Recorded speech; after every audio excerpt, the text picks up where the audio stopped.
Are you looking for a good union job? The Inland Empire's 14,000 member strong Teamsters Local 1932 has opened a training center to get working people trained and placed in open positions in public service clerical work and in jobs in the logistics industry. This is a new opportunity to advance your career and raise standards across the region. Visit 1932trainingcenter.org to enroll today. That's 1932trainingcenter.org. One of the best ways to build a healthier local economy is by shopping locally. Teamster Advantage is a shop local program started by Teamster Local 1932 that has brought together hundreds of locally owned businesses to provide discounts for residents who make shopping locally their priority. Everything from restaurants like Corky's to fun times at SB Raceway and much, much more. If you're not currently a Teamster and you want access to these local business discounts, contact Jennifer at 909-889-8377, extension 224. Give her a call. That number again is 909-889-8377, extension 224. Are you graduating high school soon and wondering what to do next? College is one option, but why not consider the high-paying jobs made possible by union power? Labor Union Teamsters Local 1932 has opened a training center to get you into the high school to high-paying job pipeline. You'll learn all the skills needed to excel in opportunities across industries. Visit 1932trainingcenter.org to enroll today.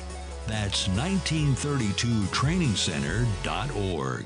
Labor unions built the middle class, and the middle class built America. That's the message from Teamsters Local 1932, a strong and successful labor union based in San Bernardino that represents over 14,000 hardworking people across the Inland Empire. The Teamsters are ready to help you organize for better pay, increased benefits, and improved working conditions. Reach out to Teamsters 1932. Miss your favorite show? Download the podcast at KCAAradio.com. Are you tired of CEOs telling you what to think, who to hate, and who to vote for? Well, welcome to the Rick Smith Show. We don't take orders from some boardroom, and we don't do focus groups or talking points. We don't work for them, and we never will. I'm Rick Smith, and I work for you. Join us daily at thericksmithshow.com and download the podcast and never miss a minute. It's time for the Rick Smith Show. Now, here is the voice of the working class, Rick Smith. And welcome, brothers, sisters, working class heroes. This is the Rick Smith Show. Thanks so much for being here today on the big program. Lots to get to, lots to talk about. Interesting day in the Capitol today as Bernie Sanders held a Senate committee hearing asking the simple question: should taxpayer dollars go to companies that violate labor laws? I've said for the very longest time, always, answer no. Could have called me? Could have called me, Bernie, and I'd told you no. Simple. Shouldn't be able to break the law. Shouldn't be able to violate labor law. Labor law is law. Should not be able to violate it. Seems simple. But if you listen to some of the Lindsey Grahams of the world, well, it's not that cut and dry because, we need corporate America. We're dependent upon them. Now, the panel had, three folks that I agree with, two not so much. Had Christian Smalls, the president of the Amazon Labor Union, who we've had on this program a couple of times, talking about the work that he has done in New York, organizing workers there. Also had new Teamsters president Sean O'Brien testify before the committee. Also Greg Leroy, who's been on this program a bunch of times, executive director of Good Jobs First. And then you had the corporate folks. Rachel Gressler, her name is, senior research fellow over at the Heritage Foundation, and the Chamber of Commerce guy, Glenn Spencer, who gave, the corporate America needs to beat up on workers kind of spiel. Only they didn't couch it in those terms. Now, this is one of those moments where you watch this hearing, and I think every working person should, because it really was an interesting kind of bit of political theater. In that you had, Sanders, you had the Teamsters president, you had the Amazon labor union president, you had Greg Leroy saying, look, workers must have rights. We have to treat workers with dignity and respect. They should be entitled to a portion of the wealth that their labor creates. All of the things that you hear me say, well, always. Then you had the opposite side of it, the corporate side. It's businesses' responsibility to beat up on their workers, to squeeze as much out of them as possible, maximize profit, run their business however they want, treat workers however they want. And then there was some of the middle ground, and we'll get into a little bit of that as well. Can't we just get along? And I've made that argument as well. Corporate America could, as some companies have, view unions as a partner in this, and we're going to all work together. We're going to figure this out.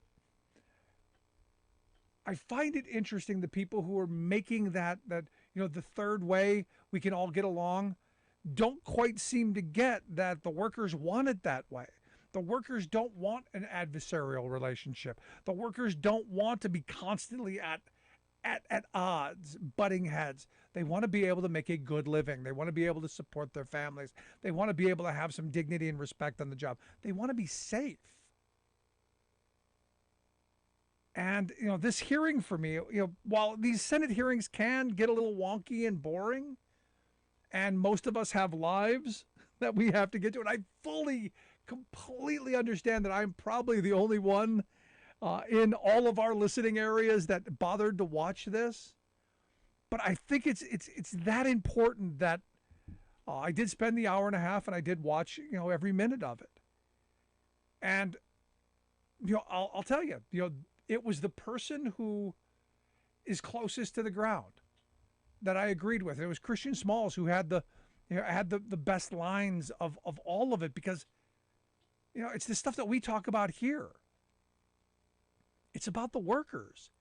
The quote that he had today that's getting some play, this isn't a right, this isn't left, this isn't Democrat, this isn't Republican. This is a worker thing. This is about workers. This is about people going to work, showing up, punching a clock, earning a reasonable living, having some dignity and respect. It's about that. It's about not being abused. It's not about not being exploited. It's about not being put in the untenuous situations that the workers are put in every single day in this country. All in the pursuit of more profit for the handful. Now, Sanders, and look, I love Bernie Sanders. I've said before, full disclosure, first guy I ever interviewed during radio, in the beginning when I started this, the first individual interview I ever did. That would have been back in 2005. He frames it as this is about Bezos. He asked the question, how much is enough for Bezos? How much is enough? And that's, it's a question worth asking. How much for the billionaire class and the wealth class is enough? But, I take it a step further than just focusing solely on Jeff Bezos. Bezos is the figurehead in this. Yes, I get that. But this is the corporate mindset, the CEO mindset that it's never enough. The former CEO of Caterpillar was asked how much is enough one time. And he says, there's never enough. It's never enough. Always want more. Always want to squeeze just a little bit more out, a little more efficiency, a little bit more productivity, a little bit more. If we can just get more out of our workers, if we can get more out of our equipment, if we can get more, it's more.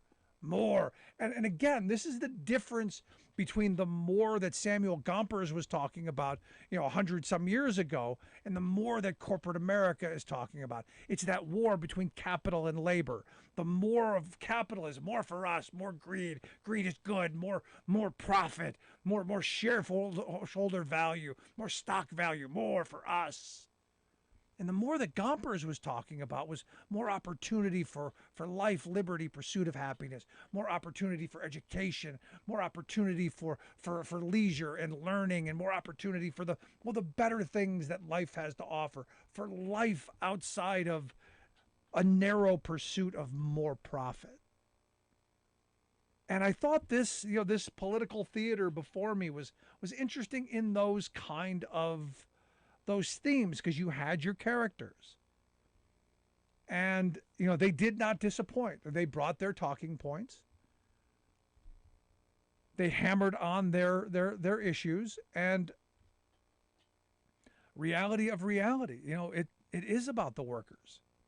And sadly, most of the time it gets lost because, while Lindsey Graham wanted to make this about all politics, it was all about Sanders using the committee to attack one company. No, this isn't attacking just one company, because this doesn't just happen. The kind of behavior that we're seeing at Amazon doesn't just happen at Amazon. There's an industry that brings this kind of union busting all across this country. And I think Christian Smalls, again, had another interesting thing that he pointed out. He said, look, even before you know what your job is, they're running you through anti-union campaigns. On day one, you're getting anti-union propaganda. Day two, you're getting the videos. You're getting inundated why unions are bad. And I've always said, look, companies have the ability to tell you why unions are bad without telling you that they're bad, by showing you how good they are. A good company is the best way to not ever have to have someone looking to join and form unions. The best union busting tactic is to not be a crummy employer. I mean, the message out of this for me is that simple. If it weren't so bad for so many, you wouldn't have such interest. And this is that kind of moment where the message has been lost and it's now political. It's about Lindsey Graham attacking Bernie Sanders. It's about socialism and about policy. It's about their worldview of, government is bad. This is the kind of stuff that, I keep looking for us as working people to wake up. Some simple truths.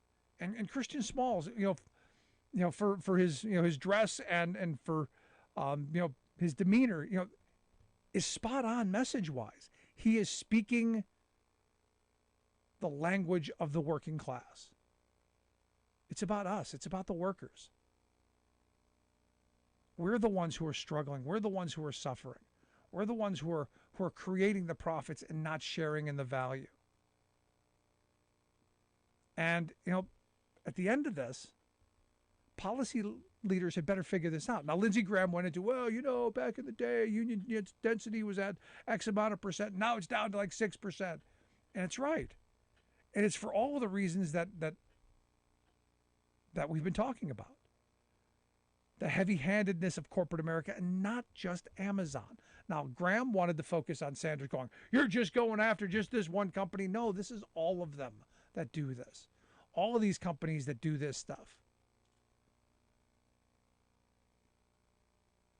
And for me, not one of them should get a federal dollar, because we should be using our tax dollars as a way to raise standards, as a way to make things better, to move us in a more positive direction. Now, interesting, the Heritage Foundation woman was like, no, we can't possibly, do those kind of things to use procurement to raise standards, because it would be bad. I think her line was something that would be bad for, for national security. It would be bad for health care. I forget exactly how she put it, but it's one of these things where you go, really?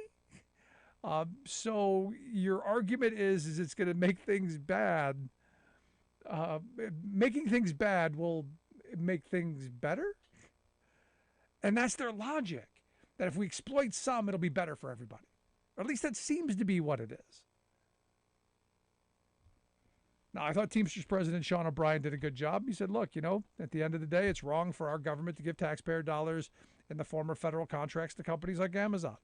He said there's no excuse to reward employers who repeatedly, knowingly, and purposely violate labor laws, drive down wages and standards across supply chains, including core Teamster industries, and create dangerous working environments. I couldn't agree more. I mean, it's like I would have said it myself, because I'm sure I've said that a number of times over the years. We need to hold these folks accountable. We need to do it in ways that are across the board for everyone and lift standards up for people. Now, the surprising part, and this is where it gets a little interesting, because I expected all of the pieces, parts to go here or there. I expected, Sanders to be, wholly 100% here, Graham to be 100% on the far other side. I expected Tim Kaine to come in and waffle as a good corporate Democrat would do. Hey, can't we just get along and, peace and love and hippie kind of stuff. And great, you need that. You need that as the go-between so we can find, a way forward. But it was Indiana Senator Mike Braun that I thought was the surprising one to me. And he talked about himself. He said, for him, the best way to go about this, for him, high wages, the best benefits possible. And I'm going, I don't like Mike Braun. I don't like Mike Braun as a senator at all. I think he's a bad senator. I think he's an ideological senator. I think he's part of a lot of the problems that we have on a lot of the culture issues. But holy blankety blank blank, the blind squirrel done found himself a nut. Because it's what I've been saying. If you treat your employees with dignity and respect, and he said, look, all of my employees, I treated like they were family. I looked them in the eye. I knew who they were. This kind of stuff. He said, look, a CEO making 150 times what their employee makes is insane. I didn't want to let him in and go, hey, shh, it's like 300 times. But hey, I'm not going to stop you in the middle of a rant. Now, if you had employers like that who understood, look, we live in the same world. Treat people with dignity and respect. Give them a living wage. Make sure that their family has health security. Make sure that they have some retirement security. Make sure they've got safe workplaces. You know what would happen? This is simple. This is not rocket science. Don't need Mike Braun to explain this to me. You wouldn't have a need for labor unions. If you had employers who treated their workforce like that, you wouldn't need them. Problem is we don't. And I thought, Sean O'Brien and Greg Leroy went through a lot of the reasons why companies like Amazon, these big behemoths, see people as machines, as factors of production, as things, negatives on the balance sheet to be used and discarded. Amazon, with their 150% turnover rate? Injury rates much higher than the industry average. Not showing that they care much about their workforce. And not surprising that you have this interest in people organizing. So for me, this hearing today kind of is one of those moments where it's time to start thinking about who we're voting for and why. And if you're a working person, while I agree with Chris Smalls, it's not a Democrat-Republican thing. It's not a left-right thing. It's a worker thing. When it becomes a political thing, this worker thing, you got to look who's on your side. Clearly, the Lindsey Grahams of the world, not on the side of the average worker.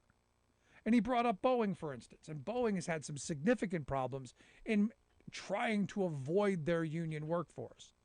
Why? Because they want more profit. They want to squeeze more work out of their workforce at lower wages. And they're not really doing well. And again, this is one of those corporate decisions. They've gone head full into South Carolina, and, well, it ain't working for them. But they're never going to go back because, well, that would have to admit that, maybe their union workforce was actually well-skilled, well-trained, dedicated, loyal, and worth the investment. Just a thought. Love to hear yours. You can email me, rick@thericksmithshow.com. I'm going to take a quick break. Right back on the other side. Stick around. If you're just joining us, make sure you grab the podcast. Never miss a moment of the program. Like, share, subscribe, comment, all of that stuff. Quick break. Right back.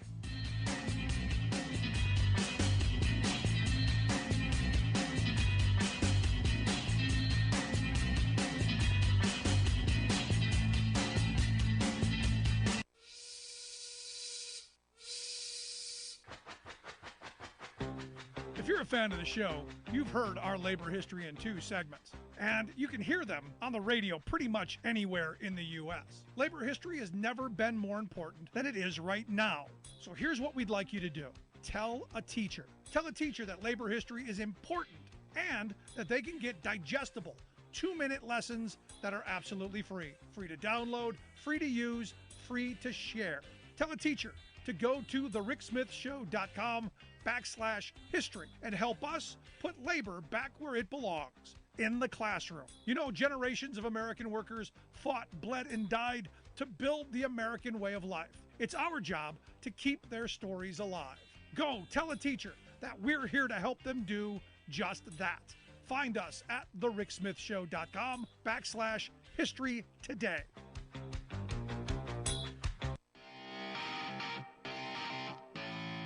Welcome back to the Rick Smith Show. Now, here is Rick Smith.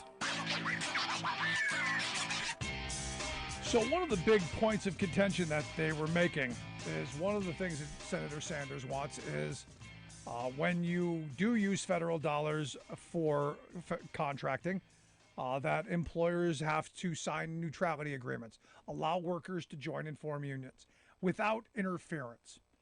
This used to be the position of the federal government for a couple of generations. It's how our grandparents built the largest, most prosperous working class in the history of civilization. It was an activist government saying we want workers to join unions. We want companies and employees to sit down at the bargaining table and hammer out the best wages, hours, and conditions. We want them to do it. We don't want to be involved in it. We want to get it done. We don't want to have to keep passing laws.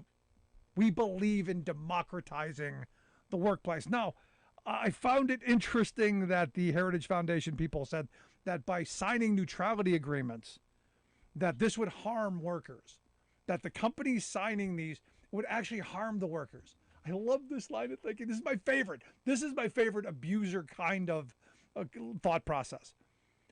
By not allowing the employers to abuse their employees, they're cheating their employees out of the knowledge of how bad the unions are going to abuse them. This is the line of thinking. I'm not making this up. I'm not making this up.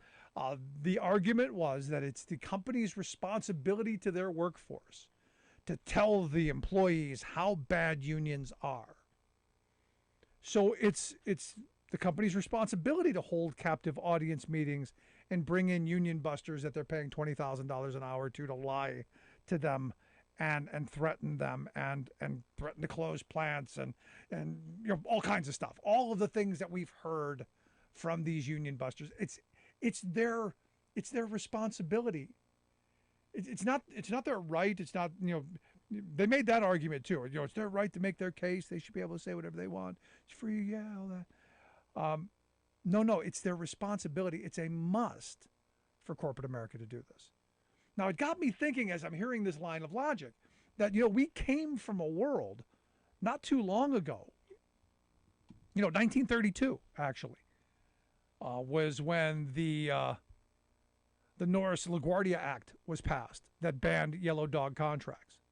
And for those who don't know, yellow dog contracts were, as an employee, you first day of work, you signed a contract saying, I will never join a labor union ever, not even clinically, won't even think about it. And if I do, you have the right to fire me. And they use these contracts to sue people and to sue organizers and to go after unions because, hey, they were sacrosanct because you signed a contract, liberty of contract. You signed it. And it's one of these things where if you stop and you think about it logically, you go, well, you signed the contract. Well, you didn't have a choice to sign the contract. Again, that whole free market ideology is, you know, free market only works as if you have the ability to abstain. Well, if you need the job, and every employer says in order for you to get a job with any of us, you have to sign these contracts, kind of like the forced arbitration stuff today, which I liken to yellow dog contracts of the past. Who's going to hire you if you refuse to sign it? Nobody. So you're going to sign it just so you can get the job. And most people didn't even know what they were signing. A lot like, you know, fast food workers signing non-compete agreements at fast food places and then finding out that they're saying, hey, you can't go work at the sandwich shop across the street because, hey, PB&J is now proprietary. This is what corporate America has been getting away with for a very long time.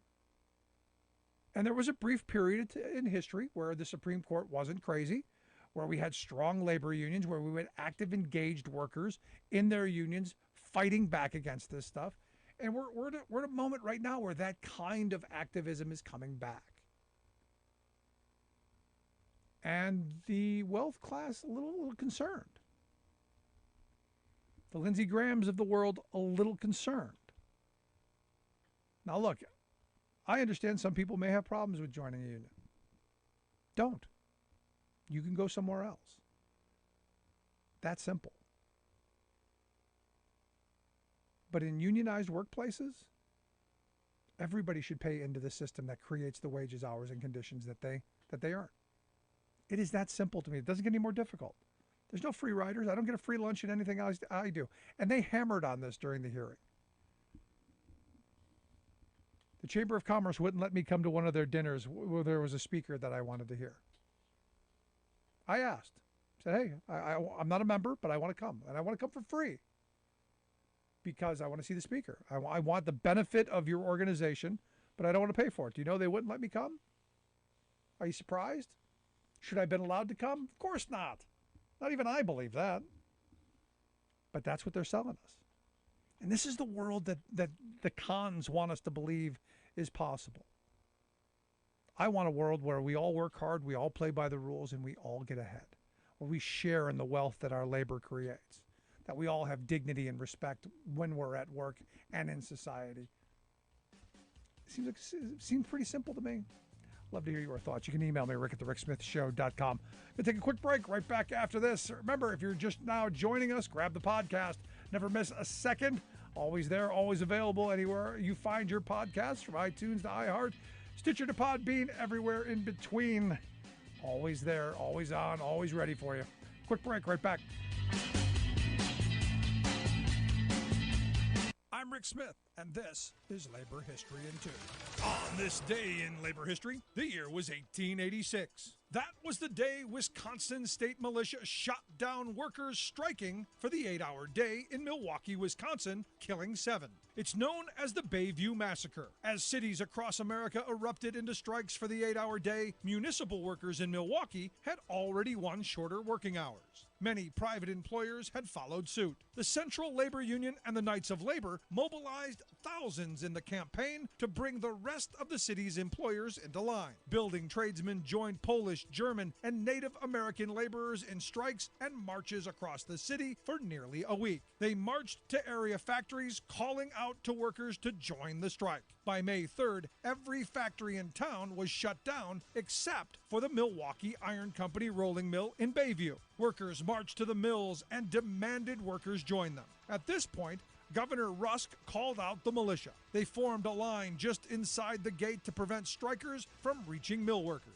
As the events of Haymarket unfolded in Chicago that evening, area businessmen became increasingly fearful of upheaval brewing in the city. Governor Rusk gave the shoot-to-kill order should any striker attempt to enter the mills. The next morning, as 1,500 strikers marched toward the mill, they were fired upon by militia. 7 were killed, many more injured. Strikes for the 8-hour day ended abruptly. Many union leaders were indicted, and Polish workers were practically blacklisted from working in the city for their radicalism. Though the massacres shattered hopes for the 8-hour day, Milwaukeeans responded by electing populists and socialists in local and regional elections for years to come. Labor History in 2 brought to you by the Illinois Labor History Society and The Rick Smith Show. For more information, go to laborhistoryin2.com, like us on Facebook, and follow us on the Twitters at Labor History in 2. The problem with our so-called free market is that it's not free for you and me. It's largely controlled by monopolies, which are free to inflate prices just because they can, letting gougers gleefully extract unwarranted monopoly profits from us. This milking of consumers by tightly consolidated industries is propelling today's surging price hikes. Brand-name corporations claim they're being forced to mark up price tags just to cover rising costs for raw materials, labor, transportation, etc. But in a competitive marketplace, they'd have to eat much of those increases by taking a bit less in profits. Indeed, monopolies are now raising prices simply to squeeze even greater profits from hard-hit consumers, a game of corporate greed that socks America with more inflation. Consider diapers. A year ago, Procter & Gamble announced that the pandemic was driving up its production costs, forcing it to raise prices for its Pampers brand. At the time, it had just posted a quarterly profit of $3.8 billion, so P&G could easily have absorbed a temporary rise in its costs. But instead of holding the price to ease their customers' economic pain, the conglomerate used a global health crisis to justify upping diaper prices. 6 months later, P&G's quarterly profit topped $5 billion. And in that same quarter, P&G spent $3 billion to buy back shares of its own stock, a Wall Street manipulation that artificially bloats the wealth of top executives and other big shareholders. In short, P&G used the excuse of inflation to inflate the price of their diapers, then used the extra money it extracted to inflate the value of its stock to benefit rich shareholders. This is Jim Hightower saying, well, couldn't consumers just switch to Huggies, the brand sold by P&G's main competitor? No, for it's a co-monopolist, having also goosed up its prices.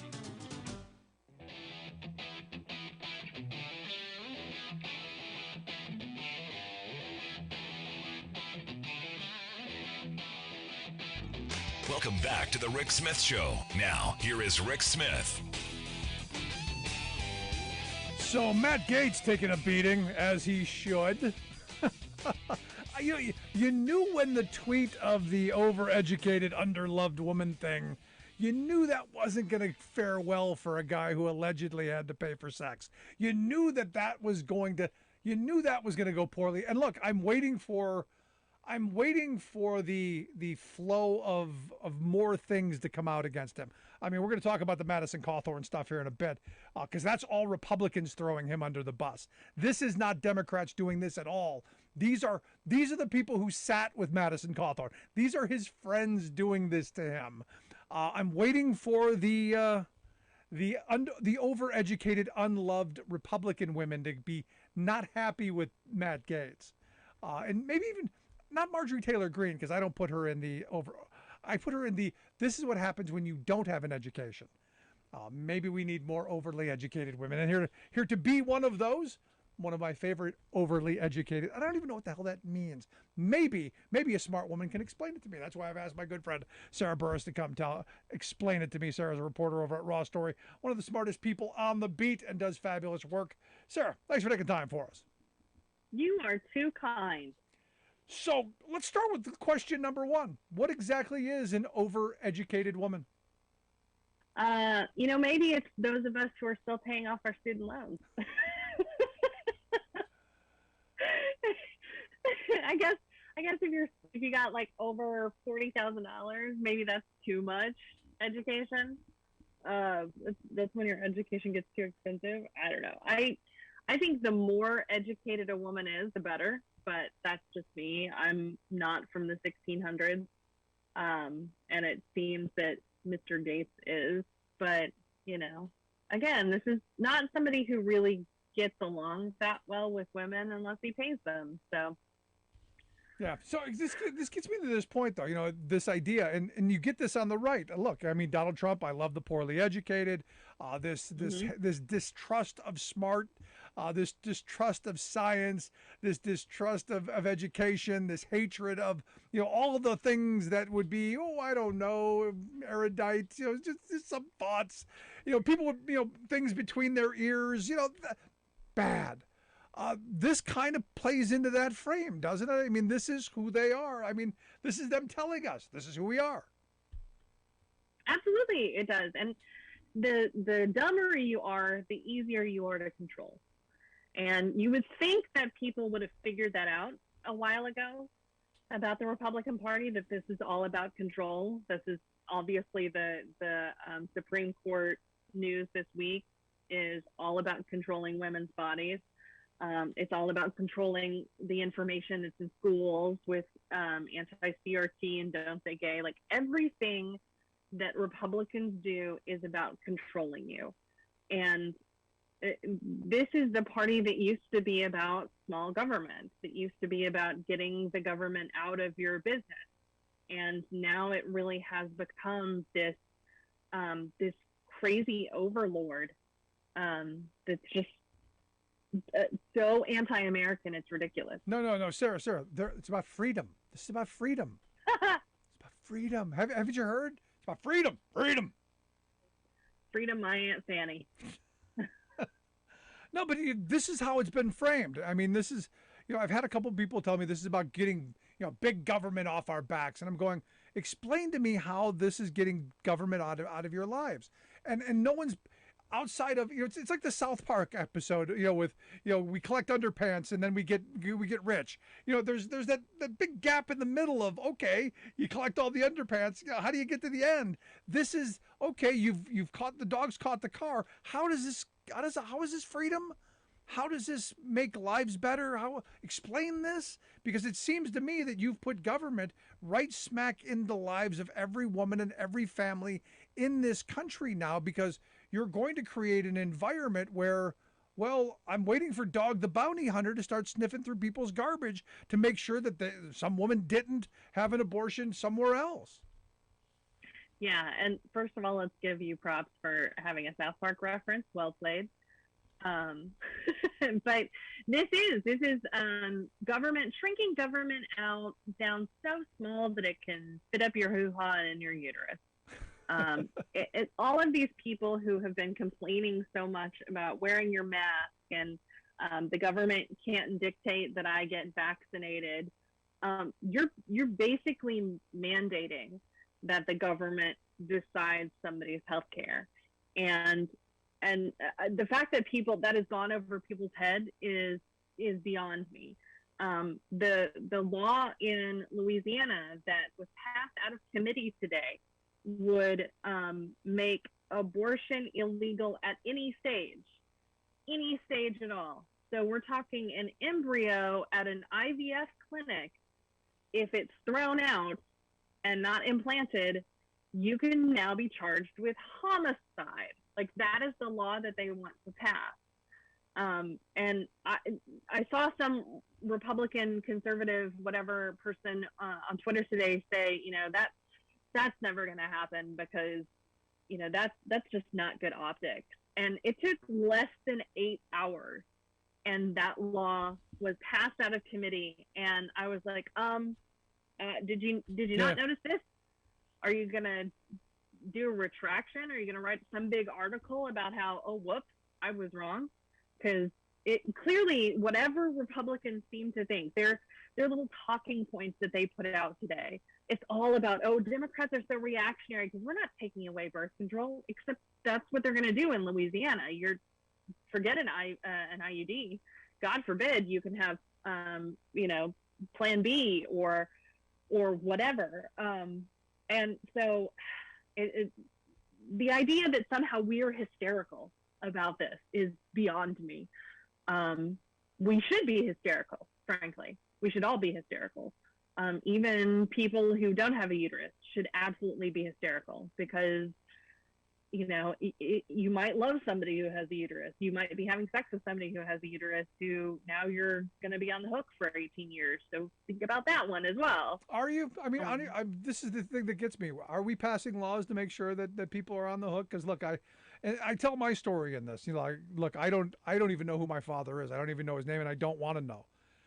We lived in abject poverty in this country because my mother was a single mother during the 70s, and this country is not good for single mothers. We're basically forcing women to go what my mother went through, and she led a very difficult life until she died. This is not the kind of thing that I want to see replicated over and over again. So I'm struggling with the future for a whole bunch of people who were going to be forced to grow up like I did. This is problematic on a whole bunch of levels, but I don't see the policies coming to fix those things. And this is where I'm struggling with all this. Look, if you were to say, okay, we're going to make abortion illegal, but we're going to pass health care to make sure that women get all the care that they need, the prenatal stuff. And as soon as the kid comes out, the kid's going to get fed. It's going to get a roof over its head. We're going to have education. We're going to have health care. It's going to be great. Don't worry about it. We're gonna be partners with you in bringing kids into this world so that no child goes to bed hungry. No child's gonna be homeless. No child's gonna have to worry about getting. Then we can have an honest conversation. This ain't that. This is do what we're making you do, and we're imposing and punishing you with this. and this is just, that's wrong. I think one of the things that we should start pushing, because the way that this law is written, and I don't know if the Supreme Court ruling, the way that Alito wrote it, if that will be the final or what, but I think because we're writing this as, or the court is writing this as with a personhood idea in mind, that is a big piece of this that I really think we should push in litigation, because we're talking about a complete change to all of our laws. If all of a sudden an embryo is a person, we're talking about somebody who now can apply for food stamps, somebody who can apply for welfare. Does that mean that every person in the world is now actually 9 months older than they originally were? And does that mean that you can apply for Social Security sooner than you thought?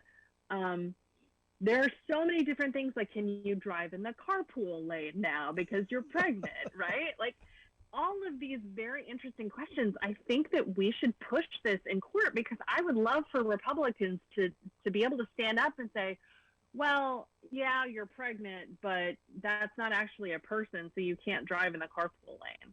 You know, like, that should be the questions that they are forced to answer on the record, because it's, at what point does it become, you know, this is really just about controlling women versus I really do believe in what I'm saying I believe in, right? Yeah. I would start playing with those laws. I've said for a long time we should have the Monty Python law.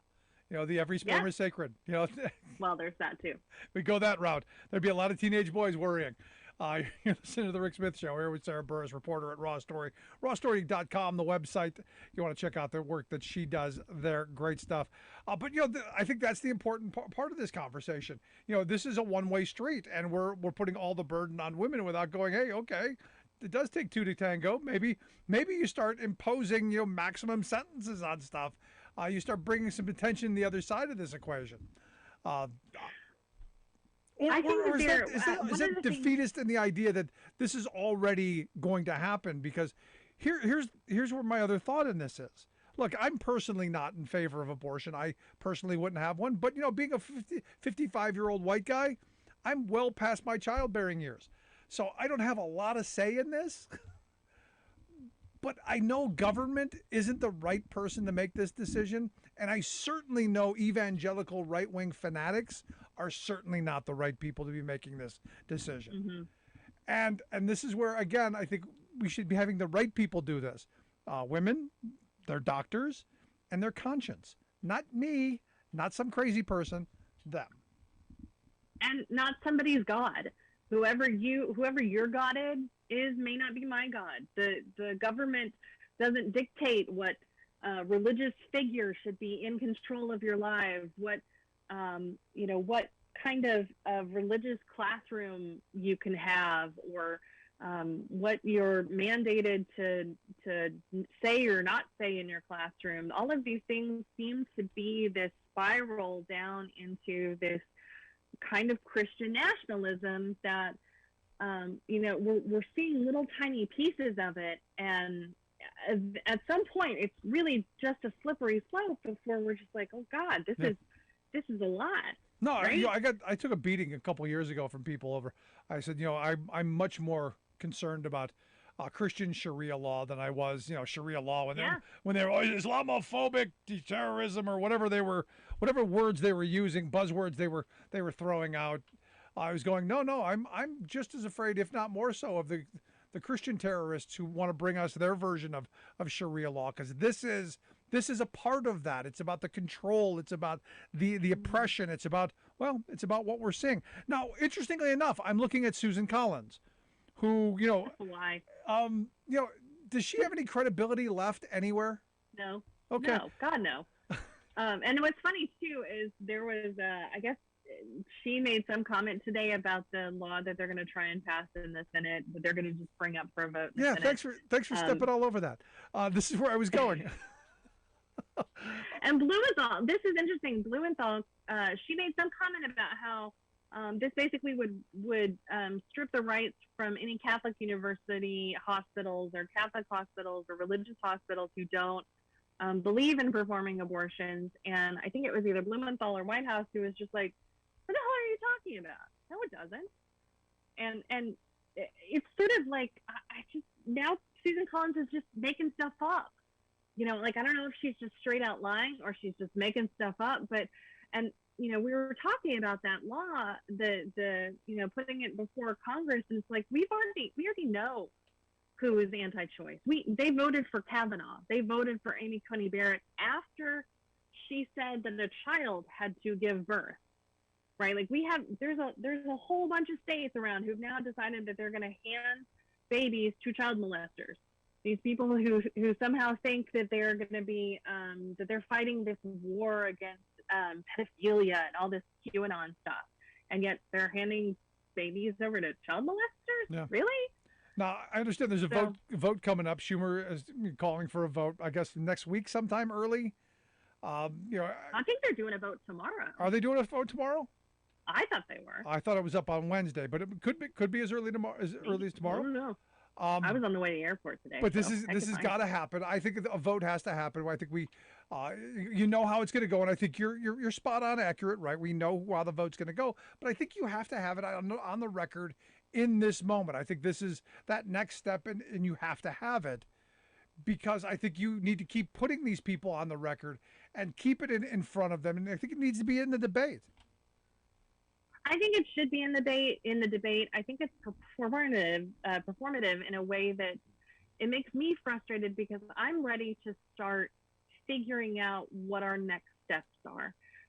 Do we need to have women or men or anybody donating airline miles to help fund plane trips for women? Do we need to start programs where, you know, like somebody has a pink house that, you know, somebody can bring their kids over to a safe space while they're having the procedure done? Do we need to have, like, how do we start organizing in these states to make sure that the women who cannot get a procedure done can? Yeah, but here's the problem, and this is the scary part. You know, we were talking about this yesterday on the show. There are companies out there that are tracking people's cell phones. There are people out there that are using all kinds of different tracking methods to find where people are, how they are. And look, because of the Texas law, there's going to be an industry propping up of people who are going to make a living off of hunting women down and turning them in. I mean, you know, we're living in, you know, just one of those dystopian novels of the 30s, right before our eyes, of people literally ratting each other out. This is where we could go with some of these laws, and I fear that this is going to be the future. That this Texas law is going to be cross-border. Missouri wants to do the same thing, where it doesn't matter where you live or what state you go to, they're going to track you down. This will be at least that's how I see it. I'm curious your thought. I think one of the things that I would like to hear the Supreme Court talk about is, are they passing this law off of the Mississippi law, or are they passing this off of, are they authorizing this off of the Texas law? Because if you're banning abortion after 15 weeks or after 6 weeks or whatever it is that you're going to ban, that's one thing. If you're going to criminalize it and have this bounty hunter law, like that is going to the courts, and the court needs to decide that. They need to decide is, you know, this is not just about abortion. This is about criminalizing abortion, right, putting women in jail. And we've already seen them arrest the woman who had a miscarriage, and they tried to accuse her of having, what was it, like some sort of self-caused abortion or something. And it wasn't, I mean, she was in jail, and it wasn't until people just threw a fit nationally that she was let out, and a prosecutor was like, no, we're not charging this. This is stupid. So I want the Supreme Court to step in here. If they've decided that this is going to be illegal, does that mean we're putting women in jail? Do you really want this Supreme Court stepping in here? Yeah, Seriously. I do. Because if not, then, and I think that they have to decide this. If they're going to just sort of let that sort of float out in the ether, then these states are going to pass these laws.